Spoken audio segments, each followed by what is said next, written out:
കുട്ടികളും പൂക്കളും മൃദുവും നിർമ്മലമാണ്. അതുകൊണ്ട് അവരെ മൃദുവായി വേണം കൈകാര്യം ചെയ്യാൻ. നമസ്കാരം. ഞാനാണ് ജവഹർലാൽ നെഹ്റു, നിങ്ങളുടെ ചാച്ചാജി ആണ്. അതുകൊണ്ട് കുട്ടികൾ അതുകൊണ്ടാണ് അവരെ ചാച്ചാജി എന്ന് വിളിക്കുന്നത്. എൻ്റെ ജന്മദിനമായി ആണ് ശിശുദിനമായി ആചരിക്കുന്നത്. സ്വതന്ത്ര ഇന്ത്യയുടെ പ്രഥമ പ്രധാനമന്ത്രിയാണ് ഞാൻ. എൻ്റെ സ്വാതന്ത്ര്യ സമരത്തിൽ ഞാനും ഉണ്ടായിരുന്നു.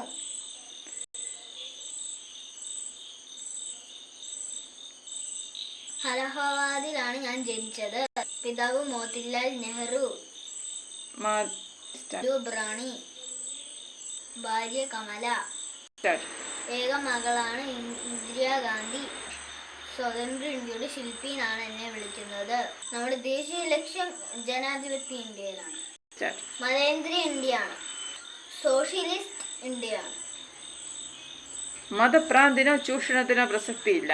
മതപ്രാന്തിനോ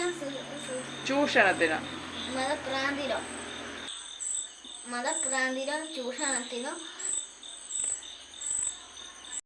പ്രസക്തിയില്ല. നന്ദി.